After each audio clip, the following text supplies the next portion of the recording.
한국은 사드와 패트리어트를 보완하는 역할을 하는 LSAM 방공 미사일 시스템의 개발을 완료했다. 중국 포털 사이트 소후닷컴에 게재된 뉴스 기사 전문과 중국 네티즌 댓글 반응 번역입니다. 한국방위사업청은 5월 25일 한국이 자체 개발한 장거리 지대공 미사일 시스템 LSAM의 연구개발을 성공적으로 완료했다고 발표했다. 이것은 한국이 군의 방공 능력을 향상시키기 위한 중대한 성과로 이스라엘의 방공 전략을 참고했을 가능성이 있다. 한국방위사업청에 따르면 LSAM은 50에서 60km 고도에서 날아오는 적 목표물을 격추할 수 있으며 군의 모든 기술 표준을 충족한 후 현재 작전 능력을 갖춘 것으로 평가받고 있다.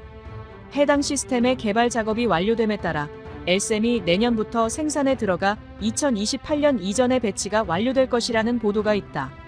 배치가 완료되면 LSAM은 한국의 다층 미사일 방어 시스템, 즉 한국형 미사일 방어 체계의 중요한 구성 요소가 될 전망이다.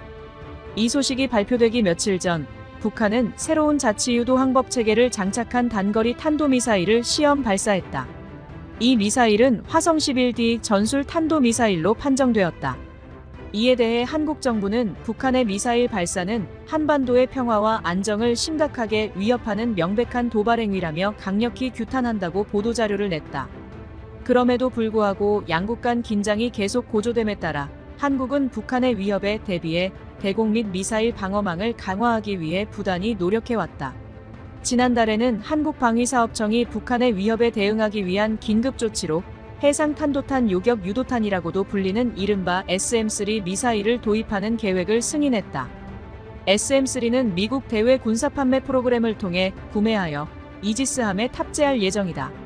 한국의 목표는 지역 미사일 위협에 맞서 난공불락의 방공망을 구축하는 것이다. LSAM 외에도 한국은 현재보다 더 높은 고도에서 표적을 요격하기 위해 더 고도화된 기술을 갖춘 개량형 모델 LSAM-2도 개발하고 있다. 지난해 서울에서 열린 군사 퍼레이드에서 한국은 LSAM을 처음으로 선보였으며 이를 국가의 핵심 미사일 방어 전략이자 특히 북한의 위협으로부터 방어하는 데 필수적인 무기로 간주했다. 이 미사일 시스템은 중고도 요격 범위를 방어함으로써 다양한 고도 범위에 맞게 제작된 다른 미사일 방어 시스템을 보완하기 위한 것이다. LSAM은 킬체인, 한국형 대량 응징 보복 체계와 함께 이른바 삼축 체계의 핵심 요소 중 하나인 한국형 미사일 방어 체계를 지원하는 핵심 요소이다. 한국형 미사일 방어 체계의 주요 목표는 여러 구성 요소로 구성된 다층 방어를 제공하는 것이다.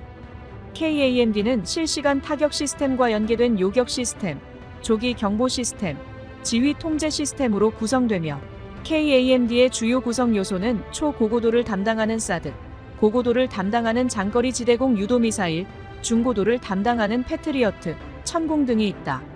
사드 시스템은 중고도, 고고도의 위협에 맞서 대응할 수 있다. 그리고 LSAM은 사드를 보완하기 위해 목표 고도 40에서 70km로 배치되고 천공2와 미국제 패트리어트 시스템은 그보다 더 낮은 저고도 방어를 담당한다.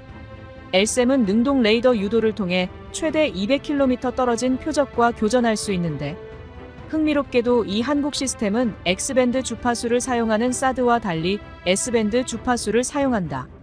S밴드를 사용하면 정밀도는 다소 떨어지지만 더 먼 거리의 탄도미사일과 항공기를 탐지할 수 있다. LSAM 시스템은 두 가지 유형의 요격체를 사용할 것으로 추정된다.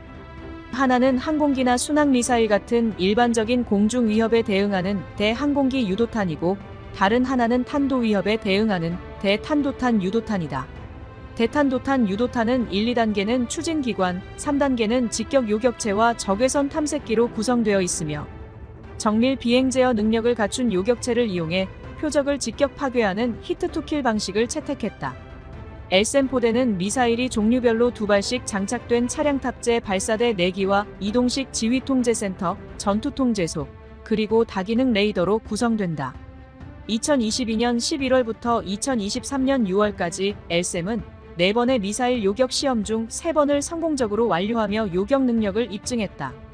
아울러 작년 4월 한국방위사업청은 첨단 미사일 요격 체계의 개발 성과를 발표하면서 천공 블락3와 LSAM 블락2의 연구 개발을 위한 자금 조달이 한국방위사업 추진위원회의 승인을 받았다고 밝혔다.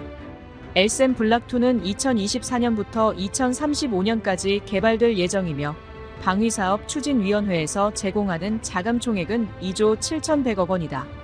한국방위사업청은 LSAM 블락2 프로젝트의 일환으로 고고도 요격 유도탄 및 활공단계 요격 유도탄을 확보하는 것을 목표로 하고 있다. 고고도 요격 유도탄은 LSAM보다 요격 고도가 높고 방어 범위는 3배 이상 커질 전망이다.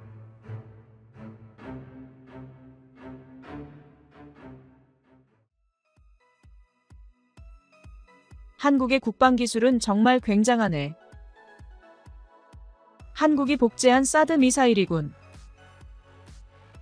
한국은 국산 방공 미사일이 이렇게 강력한데 미국의 사드가 굳이 필요한가? 기술은 아주 선진적인 것 같지만 이웃의 미사일을 요격할 수 있을지는 모르겠어. 이 미사일의 성능은 정말 대단하지만 실전에서 쓸 수 있을까? 북한의 1차 공격은 중포를 사용하기 때문에 미사일 요격 체계는 무용지물이야. 과학기술은 결코 커브길로 추월하는 것이 불가능하고 겉만 번지르르 할 뿐 매일 떠들어봐야 소용없다. 실전에서 검증되지 않은 것들은 모두 쓰레기야. 한국의 군비 발전을 제한해야 돼. 한국의 군사산업은 지난 10년 동안 비약적인 발전을 이뤘고 한국은 유럽과 미국의 장점을 결합하고 상호 보완함으로써 그것의 중간 포지션을 잘 잡고 있다. 이는 한국의 강력한 설계 및 제조 능력과 국제협력을 잘 활용하여 국제 군사산업을 통합하는 데 성공한 결과로 전차, 장갑차, 자주포, 잠수함, 미사일, 호위함, 대공미사일, 전투기 등 분야별 군사장비들이 국제시장에서 큰 성과를 거두고 있다. 현재 시험 비행 중인 스텔스 전투기는 향후 10년 안에 세계 방산 시장에서 가장 경쟁력 있는 전투기가 될 것이다. 지금의 선도적인 위치는 삼성, TSMC, 소니 등이 함께 축적한 결과이며 요즘에는 경동방의 디스플레이를 쓴다고 하더라도 그것도 한국과 일본의 기술자들이 연구개발한 결과물이다. 한국은 영화, 군사산업, 자동차, 중공업, 조선, 전자반도체 등 각계 분야에서 모두 최고 수준에 도달했다. 한국의 방산 수출은 이미 중국을 완전히 앞질렀어. 사실 다 미국의 기술을 가지고 한국에서 조립했을 뿐이잖아.